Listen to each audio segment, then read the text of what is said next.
हरे Krishna everyone. आज हम श्रीमद् भागवतम के तीसरे अध्याय के 23वें श्लोक से कथा को शुरू करेंगे।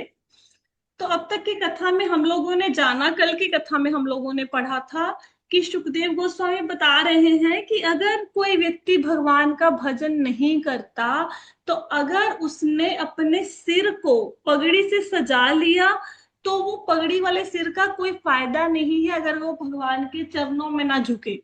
हाथों में कंगन पहन लिए, उन कंगनों का कोई महत्व नहीं। हाथों की शोभा है भगवान की सेवा करने में, कंगन पहनने में हाथों की शोभा नहीं है। अदरवाइज हाथ कैसे हैं? शव तुल्य। फिर आंखों ने अगर भगवान का दर्शन नहीं किया तो आंखें कैसी हैं? जैसे मोर के पंख पर बनी हुई नकली आंखें। पैरों से अगर तीर्थ यात्रा नहीं करी तो उन पैरों का कोई महत्व नहीं है। तो सुखदेव गोस्वामी के कहने का तात्पर्य है कि हमें अपना जीवन भगवान की सेवा में लगाना चाहिए। अगर जीभ से हरि नाम नहीं लिया तो जीभ मेंढक की टर्टर के समान है। कानों से अगर भगवान का नाम श्रवण नहीं किया तो कान मानो सर्प के बिल है। तो भर्त्सना की गई है। जो लोग कथा नहीं सुनते, भगवान के पवित्र नाम का कीर्तन नहीं करते, भगवान को याद नहीं करते, भगवान की लीलाओं को नहीं गाते, उनकी तुलना की गई थी शूकर। और शूकर गधे से, कुत्ते से और ऊंट से, जो कि इंद्रिय तृप्ति में लगे हुए ये जानवर, और इनको कोई सुध नहीं है, चेतना विकसित नहीं है, भगवान का नाम लेने का नहीं पता। तो अभी उससे आगे की कथा हम पढ़ते हैं कि सुखदेव गोस्वामी हमें क्या समझा रहे हैं। पहली बात तो इस कथा को सुनकर कम से कम इतनी तसल्ली हो जाती है कि हम ऊंट, कुकर, सूकर और गधे की श्रेणी में नहीं आते, क्योंकि हम कथा सुन रहे हैं। ठीक है, मानव जीवन को हमने व्यर्थ नहीं गवाया। राइट। तो आगे पढ़ते हैं, सुखदेव गोस्वामी जी क्या कहते हैं। कहते हैं, जिस व्यक्ति ने कभी भी भगवान के शुद्ध भक्त की चरण धूलि अपने मस्तक पर धारण नहीं की वह निश्चित रूप से शव है, तथा जिस व्यक्ति ने भगवान के चरण कमलों पर चढ़े तुलसी दलों की सुगंधि का अनुभव नहीं किया वह श्वास लेते हुए भी मृत शरीर के तुल्य है। यहाँ पे बताया गया है कि अगर किसी ने भगवान के भक्त की चरणों की धूल को अपने मस्तक पर नहीं लगाया, भगवान के शुद्ध भक्त की संगति नहीं करी, उसके पास कुछ क्षण नहीं बैठे, तो क्या है जीवन? ये शरीर कैसा है? शव के तुल्य, मरे हुए व्यक्ति जैसा। और अगर किसी ने भगवान के चरणों में अर्पित तुलसी दल को सूंघा नहीं है तो उनका शरीर भी, चाहे वो सांस ले रहे हैं लेकिन है मृत तुल्य। आपने कभी दर्शन किए होंगे भगवान के मंदिर में। आपको पता है जो भगवान कृष्ण है उनके चरणों में एक तुलसी का पत्र लगाया हुआ रहता है। कभी आपने देखा है? किसी ने देखा ये? ये माता जी लगा रहता है। तुलसी का पत्र, इवन अगर आप यहाँ राधा गोपीनाथ जी के मंदिर में भी जाएंगे, चरणों के ऊपर तुलसी का पत्र रहता है। तो भगवान के चरण कमलों पर चढ़ी हुई तुलसी दलों को सूंघ कर जो सनत कुमार थे, वो ब्रह्मवादी थे, वो भगवान की भक्ति में लीन हो गए थे। ये महत्व है। कई बार आप मंदिर में जाते हैं तो भगवान को धूप अगरबत्ती अर्पित की होती है, उसकी सुगंध आपके नाक तक भी पहुंचती है। तो सुगंध का बहुत अधिक महत्व है आध्यात्मिक जीवन में प्रगति करने के लिए। चरणामृत का बहुत अधिक महत्व है। चरणामृत अगर किसी ने एक बार पी लिया, कहते हैं वो भगवान के धाम में जाने का अधिकारी बन जाता है। मैं चैतन्य चरितमृत पढ़ रही थी, बहुत सुंदर वहां पे लिखा हुआ था, सुबह ही पढ़ा। उसमें लिखा हुआ है कि अगर कोई व्यक्ति 3 काम कर ले, बस 3 काम, वो भगवान के धाम में जा सकते हैं। और वेरी वेरी इजी टास्क, बहुत इजी है, सब लोग कर सकते हैं। ठीक है, क्या 3 काम करने को बोला? आपने हरि नाम कीर्तन में बैठना है, पहला काम, वेरी इजी। जो लोग मंदिर जाते हैं, हरि नाम संकीर्तन होता रहता है, आपने उसमें बैठना है। और वहां पे साथ में गाना भी है। ऐसे नहीं वहां पे हरि नाम का संकीर्तन हो रहा है, हम लोग देख रहे हैं कि कौन साड़ी पहन के अच्छी, कौन अच्छा सूट पहन के आया, ऐसा नहीं। हरि नाम संकीर्तन में आपने भाग भी लेना है, खुद गाना भी है, उनके पीछे पीछे दोहराना भी है। दूसरा काम क्या करना है? बहुत इजी, आपने हरि नाम संकीर्तन में नृत्य करना है। मतलब जो माताएं नृत्य करती हैं उनके लिए तो बहुत ज्यादा इजी होगा। जो नहीं भी करते, देखो, मीराबाई से एक बार किसी ने बोला कि आप राग में नहीं गाती। तो मीराबाई ने बोला कि भगवान की भक्ति के लिए राग नहीं, अनुराग चाहिए। हमने ये नहीं देखना कि जब हम कर रहे हैं तो मुझे कितने के अच्छे स्टेप करने आते हैं, या मुझे नाचना नहीं आता, या लोग क्या कहेंगे, है ना। इन सब बातों को इग्नोर करते हुए आपने भगवान की प्रसन्नता के लिए नृत्य करना है। नृत्य का बहुत अधिक महत्व है, बहुत अधिक महत्व। आरती में खड़े होकर, आरती में कभी स्थिर खड़े नहीं होना चाहिए, हिलते रहना चाहिए थोड़ा थोड़ा। जो आरती में अपने पैरों को थोड़ा हिलाते हैं भगवान के समक्ष, वो यमराज के पास कभी नहीं जाते अपने कर्मों का लेखा जोखा देने के लिए। तो बहुत इजी काम है नृत्य करना, है बहुत ही आसान। ठीक है, परवाह नहीं कर रही दुनिया की, दुनिया क्या कर रही है। और हमारे तो मंदिर में माताएं नृत्य करती रहती हैं। आपको अकेले को कोई थोड़ा शर्म आती है, किसी को साथ में ले लो, क्या फर्क पड़ता है लोग क्या कह रहे हैं, है ना। लोग अभी डीजे पे नाचते हैं इतने, आजकल के जो वाहियत गाने हैं उनके ऊपर डांस करते ही है शादियों में, तो हम तो भगवान के आगे नाच रहे हैं, कौन क्या कह देगा हमें। तीसरा, बहुत ही इजी। हम्म पहला, आपने कीर्तन में भाग लिया, आपने नृत्य किया, और भगवान का नाम लेना है, दैट्स इट। नहीं नहीं सॉरी, भगवान का नाम नहीं, तीसरा था आपने भगवान का प्रसाद ग्रहण करना है। ठीक है, तो मंदिर में अपना नृत्य किया, भजन किया, उसके बाद प्रसाद तो हमेशा अवेलेबल होता है। Sunday feast is available to everyone. ठीक है, तो संडे फीस्ट में जाके प्रसाद पाना है। तो इन तीन चीजों में आप बताओ कोई ऐसी चीज है जो नहीं कर सकते? कुछ भी नहीं है, बिल्कुल इजी इजी चीजें हैं। अगर आप कीर्तन में भाग लेते हैं, कई बार हमें ऐसा लगता है कि नहीं, मतलब कीर्तन में बैठना जरूरी नहीं है, जरूरी है, जरूरी है कीर्तन में बैठना, नृत्य करना जरूरी है। हाँ, प्रसादम पाना जरूरी है, तीन बातें कर लो भगवान के धाम में पहुंच जाओगे। और अधिक क्या डिस्काउंट ऑफर चाहिए, और कौन सी सेल चाहिए किसी को। हम्म देखो, मतलब हम लोग घरों में भी तो बैठे ही रहते हैं ना। आप सोचो संडे वाले दिन कि अगर आज मैं भगवान के पास मंदिर में जाऊंगी तो मेरी भगवत धाम में सीट पक्की हो जाएगी। तो रेगुलर हाजिरी लगाओ, भगवान वेट करते हैं कि वो मेरा भक्त क्यों नहीं आया, आज संडे है, हमेशा नृत्य करता था, आज क्यों नहीं आया। कई बार हम लोग ना सोच लेते हैं कि नहीं जाएंगे ड्यू टू सम वर्क, और कई बार हम लोग कंफर्ट जोन में होते हैं कि नहीं जाइए, जैसे भी पहुंचा जाता है पहुंचिए मंदिर में। मुझे तो बहुत ही आनंद आया ये तीन बातें सुनकर, कि कई बार लोग ऐसे भी हैं जो कि रेगुलर माला भी नहीं कर सकते बैठ के। तो कुछ तो उससे भी इजी क्या हो सकता है, उससे इजी है प्रसाद खाना भी। भाई फिर प्रसाद खा लो, खा तो सकते हो, नाच तो सकते हो, राइट। तो ये बताया गया इस श्लोक में कि हमें शुद्ध भक्तों के चरणों की धूलि को मस्तक पर धारण करना चाहिए, और भगवान के चरण कमलों में अर्पित तुलसी दलों को सूंघना चाहिए। एक और बात, जब आप भक्तों का संग करते हैं तो आपको बहुत बार ऐसा लगेगा कि भक्त भी हमारे जैसी ही दुनियावी चीजों में फंसे हुए हैं। किसी को लगेगा पॉलिटिक्स हो रही है, कभी कभी ऐसा लगेगा कि नहीं ये तो ऐसा इतना उन्नत भक्त है लेकिन ये कैसा आचरण कर रहे हैं। आपको नहीं पता, हमें भक्तों का आचरण नहीं देखना, हमें खुद को नहीं पता कि वो भक्त पिछले जन्म में कौन थे और अब इस रूप में आए हैं, किस किस का वो उद्धार कर देंगे। हमें किसी की निंदा चुगली नहीं करनी, चाहे किसी व्यक्ति का आचरण जैसा भी हो।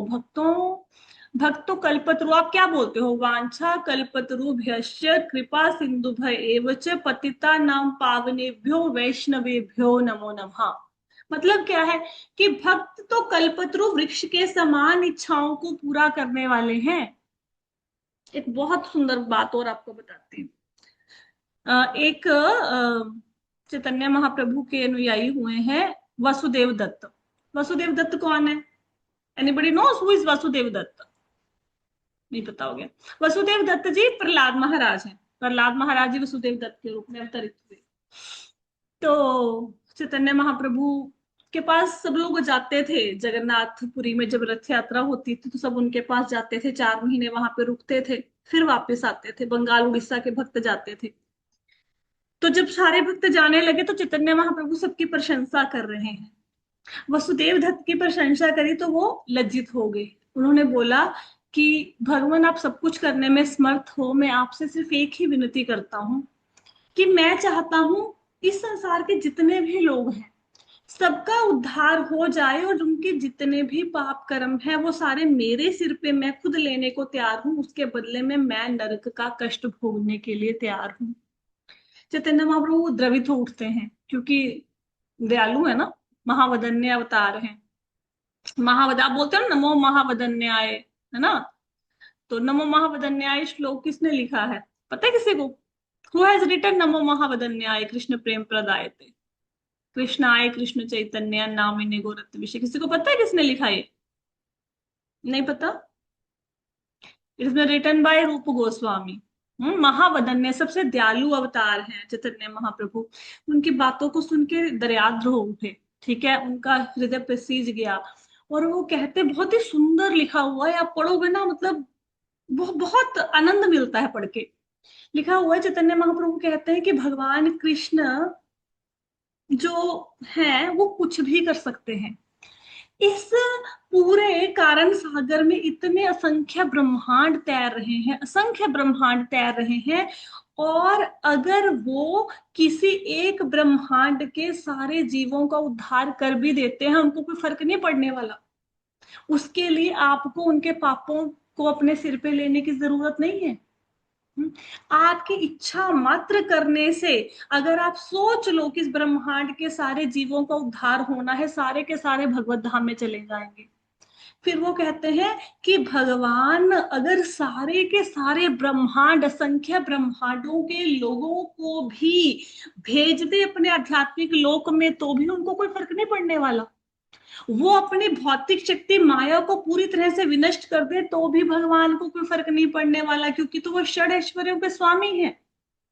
भगवान को कोई फर्क नहीं पड़ता। रत्ती मात्र भी इनसे ऐसा नहीं है कि ओ हो मेरे एक ब्रह्मांड के सारे लोग पापी थे, उन्होंने तो पुण्य कर्म नहीं किया, नाम नहीं जपा, चलो भगवत धाम में चले गए, उनको कोई फर्क नहीं पड़ता। और आप सोचो हाउ लकी यू आर कि वही वासुदेव दत्त जो चैतन्य महाप्रभु के अनुयायी हैं, चैतन्य महाप्रभु भी 500 साल पहले तो अवतरित हुए हैं इस धराधाम पर। और वासुदेव दत्त की इच्छा है कि सबके सब लोग चले जाएं भगवत धाम में। तो कितना सुनहरा मौका है हमारे पास भगवत धाम जाने का, राइट? अगर भक्त इच्छा भी कर ले, आपको देखने में बिल्कुल साधारण लगेगा, उसने हो सकता है जीन्स टी शर्ट पहनी हो, ऐसे ऐसे रूप में नजर आएंगे आपको, हो सकता है नॉर्मल सूट पहना हो, कोई बहुत अच्छे वाली साड़ी पहनी हो, ऐसे ही दिखेंगे, पहचान नहीं पाओगे, राइट? लेकिन अगर भक्तों के मन में कोई इच्छा आ जाए, भगवान उस इच्छा को अवश्य में पूरी करते हैं, जरूर पूरा करते हैं। मैंने बहुत बार देखा ऐसा। मैं आ, एक तो होते हैं शुद्ध भक्त हैं भगवान के, इवन आप लोग वैष्णव हो, अगर आपके मन में आ जाए, आप लोगों के मन में कि मुझे किसी, ये जो जीव है ना, ये बद्ध जीव है, इसका उद्धार होना चाहिए। अगर आप में से जो लोग कथा सुन रहे हैं, आप में से किसी के मन में आ गया कि इस जीव का उद्धार होना चाहिए, चाहे वो आपका फैमिली मेंबर है, चाहे वो आस पड़ोस वाला है, आपके सोचने मात्र से उस जीव का उद्धार हो जाएगा, भले ही इस जन्म में, भले ही अगले जन्म में, भले ही 2 जन्मों के बाद, पक्का हो जाएगा, गारंटी के साथ। इसलिए आपका क्या कर्तव्य, आप सोचा करो, अरे इसको भगवान का प्रेम कैसे मिले, उसको कैसे मिले, है ना? भले ही हमें ना मिले लेकिन उनको मिले, राइट? अच्छा सोचा करो, हमेशा कोशिश किया करो कैसे कैसे प्रचार को आगे बढ़ाऊं, कैसे किसी के मुख से हरे कृष्णा मंत्र निकलवा दूं। अच्छा सोचा करो, जिसके ऊपर आपकी आंख है ना कि भगवान का भक्त बन जाए, आज वो हो सकता है आपकी नजरों में भगवान ना हो, सॉरी भक्त ना हो सकता है वो मांस मछली खाता हो सकता है वो मांस का भक्षण करता हो सकता है वो जुआ खेलता हो, लेकिन यकीन मानिए आपके सोचने मात्र से वो भक्त बन जाएगा। कितनी अच्छी बात है। कीजिए कीजिए, सोचिए लोगों के बारे में। अगर शारीरिक तौर पर जो भगवान की सेवा करते हैं तन से, उनका तो कहना ही क्या, धन से सेवा करते हैं वो भी बहुत बढ़िया है, जब कोई और साधन ना हो तो धन ही दे दो। लेकिन अगर दोनों सेवाएं नहीं हो रही हैं तो मन से सेवा तो जरूर कीजिए, राइट? चलो आगे चलते हैं।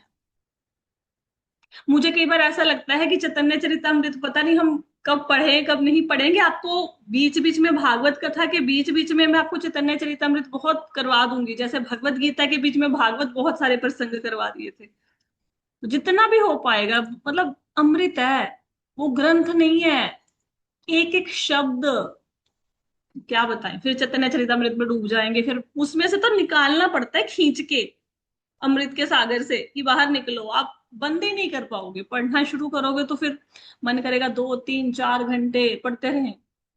चलो आगे चलते हैं। निश्चय ही वह हृदय फौलाद का बना है जो एकाग्र होके भगवान के पवित्र नाम का उच्चारण करने पर भी नहीं बदलता। जब हर्ष होता है तो आंखों में आंसू नहीं भर आते और शरीर के रोम रोम खड़े नहीं हो जाते। तो कहते क्या होना चाहिए कि जब भगवान का नाम हम लेते हैं ना, तो उस समय एक रोमांच का अनुभव होना चाहिए, आंखों से आंसू भी आने चाहिए भगवान को याद करके, है ना। और रोंगटे खड़े होने चाहिए। आपको बहुत बार ऐसा अनुभव हुआ होगा, हो सकता है आंसू भले ही ना आए हो, लेकिन जो रोंगटे खड़े होते हैं ये बहुत लोगों के साथ होते होंगे कथा सुनते वक्त या कथा पढ़ते वक्त।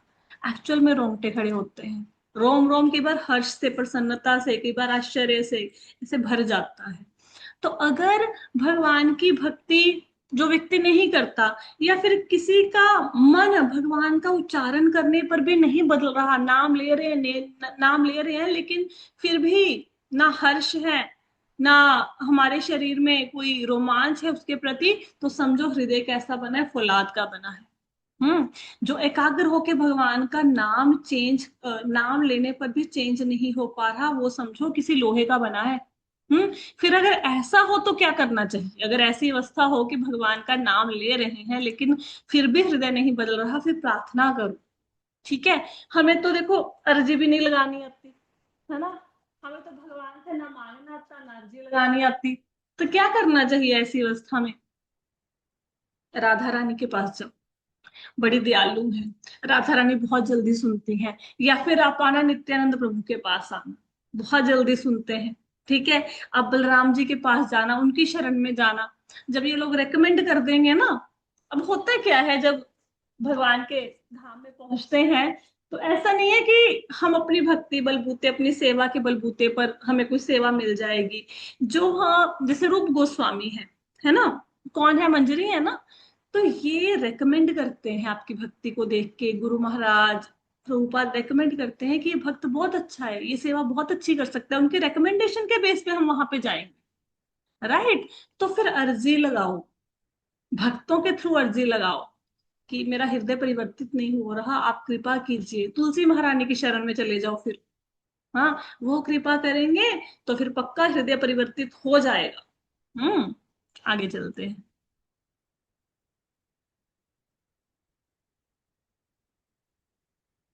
हालांकि अभी हम लोग इतने ज्यादा वो नहीं हुए हैं, क्या कहते हैं, भक्ति के मार्ग में अग्रसर नहीं हुए कि हम में से ऐसे भाव प्रकट हों।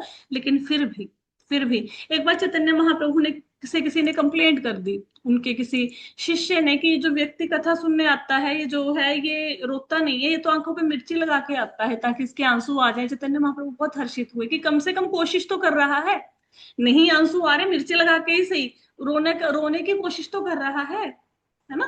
तो चैतन्य महाप्रभु आपके हर सेवा से प्रसन्न हो जाते हैं, बड़े दयालु हैं। आगे चलते हैं। अरे, खत्म हो गया चैप्टर, क्या बात है, इतनी जल्दी। हे सूत गोस्वामी, आपके वचन हमारे मनों को भाने वाले हैं, अतएव कृपा करके आप हमें यह उसी तरह बताएं जिस तरह से दिव्य ज्ञान में अत्यंत कुशल भक्त सुखदेव गोस्वामी ने महाराज परीक्षित के पूछे जाने पर उनसे कहा। अभी पहली बात तो एक करेक्शन है कि ये जो बातें ऊपर बताई गई हैं ये सुखदेव गोस्वामी नहीं कह रहे, ये नैमिषारण्य के ऋषि कह रहे हैं, जो बता रहे हैं अभी इस चैप्टर में जितनी भी बातें हुई। ठीक है। जो निंदा की गई कि भाई जो लोग कथा नहीं सुनते उनकी, और भी बातें बताई गई, ये शौनक मुनि कह रहे हैं। ठीक है। सुखदेव गोस्वामी की कथा भी शुरू होनी है। तो सूत गोस्वामी से प्रार्थना करें, उनको लग रहा है कि कथा अभी समाप्त ना कर दे यहाँ पे, कि जो आपकी जिज्ञासा थी उसका उत्तर दे दिया, बस कथा यहाँ पे समाप्त। वो कह रहे हैं कि आपसे प्रार्थना है, आप जो भी हमें सुना रहे हो उससे हमारे मन को बहुत आनंद आ रहा है। और जो जो प्रश्न सुखदेव गोस्वामी से परीक्षित महाराज ने पूछे, और जो जो उत्तर सुखदेव गोस्वामी ने परीक्षित महाराज को दिए, कृपया करके वो सब हमें सुनाइए, उनसे प्रार्थना की जा रही है। ठीक है। तो इसके साथ ही हमारा चैप्टर कंप्लीट होता है। इस प्रकार श्रीमद् भागवतम के द्वितीय स्कंद के अंतर्गत शुद्ध भक्तिमय सेवा हृदय परिवर्तन नामक तीसरे अध्याय के भक्ति वेदांत तात्पर्य पूर्ण हुए। इसके साथ ही हमारा चैप्टर कंप्लीट होता है। छोटा सा चैप्टर था, 25 श्लोक का थे। कल की क्लास में हम लोग क्या करेंगे, कल की क्लास में हम लोग इसको रिवाइज करेंगे। वैसे मेरी सेवा होती है फ्राइडे वाले दिन, तो अगर मैं टाइम पे आ गई तो फिर क्लास लगाएंगे, नहीं तो फिर सैटरडे को क्लास होगा। कल हम इसमें से, जैसे हमारा पैटर्न आजकल चलता आ रहा है, हम चैप्टर के लास्ट में क्वेश्चंस पूछते हैं। ठीक है, आप सब लोगों का एक टेस्ट होगा। टेस्ट के क्वेश्चन आंसर आपको जब करोगे तो समझ आएगा कि हमें चैप्टर समझ आया या नहीं आया। पूरे चैप्टर की हम लोग रिवीजन भी करेंगे। छोटा सा चैप्टर है, जल्दी रिवाइज हो जाएगा। अगर नहीं रिवाइज हो पाया तो 2 लेक्चर भी लगा सकते हैं इसके ऊपर। फिर हम नेक्स्ट चैप्टर शुरू करेंगे। और जिन लोगों का प्रधान महतत्व से रिलेटेड क्वेश्चंस थे, तो ये सृष्टि का प्रक्रम नेक्स्ट चैप्टर स्टार्ट हो रहा है, इसमें वो सारे क्वेश्चंस आपके क्लियर हो जाएंगे। ठीक है, अब किसी को कोई प्रश्न है तो बताइए। कई बार क्या होता है, देखो मैं आपको बताती हूँ कथा सुनने का महत्व क्या होता है, एक और महत्व बताती हूँ। कई बार ना आपका किसी के प्रति आकर्षण नहीं होता, ठीक है, लेकिन कोई दूसरा व्यक्ति किसी के गुणों का बखान करे तो आपके मन में जरूर इच्छा आएगी कि नहीं, मुझे इसे एक बार देखना है ना। जैसे सपोज कोई आपको मैं बताऊं किसी के बारे में, सपोज एक माता जी हैं, बहुत अच्छी भक्त है, भगवान की बहुत अच्छी सेवा करती हैं, बहुत अच्छे वस्त्र बनाती हैं, बहुत अच्छी कुकिंग करती हैं, और बहुत कृपा है भगवान की उनके ऊपर। तो जैसे किसी के गुणों का बखान करो तो मन में मिलने की इच्छा जागृत हो जाती है। किसी लड़की के आगे आप बखान करो कि भाई तेरी उस लड़के से शादी की बात कर रहे हैं, हम रिश्ता पक्का करने की, बहुत सुंदर है, ऐसे गोरी है, घुंघराले बाल हैं, लंबी है, अच्छे नैन नक्श हैं, अच्छे घर से है, पढ़ी लिखी है, तो लड़के के मन में ना देखते हुए भी इच्छा उत्पन्न हो जाती है कि चलो जाके एक बार देखते हैं, उससे मिलते हैं। हो जाता है ना। तो मैं क्यों आपको चैतन्य चरितमृत का रोज बखान करती हूँ कि चाहे आपने नहीं पढ़ा, ठीक है, हो सकता है आपका भागवतम भी कंप्लीट ना हुआ हो, लेकिन जब आप भागवतम के सेशंस को लगाते जाओगे तो चैतन्य चरितमृत पहले तो आपका आधे से ज्यादा यहीं पे कंप्लीट हो जाएगा। ठीक है, दूसरी बात, आपके मन में आकर्षण उत्पन्न हो जाएगा कि मुझे एक बार पढ़ना है। ठीक है, और जिस दिन पढ़ लिया ना, उस दिन फिर कौन आपको भगवत धाम जाने से रोकेगा। इतनी भक्ति, इतनी आपको अंदर से इतना भगवत प्रेम प्राप्त होगा, आपको इतना अच्छा लगेगा, फिर आपके आध्यात्मिक जर्नी की प्रगति को कौन रोक सकता है, कोई नहीं रोक सकता, right. So I think there is no question. नहीं है, ठीक है, तो आज की कथा को यहीं पे विश्राम देते हैं। श्रीमद् भागवतम की जय, श्रील प्रभुपाद की जय।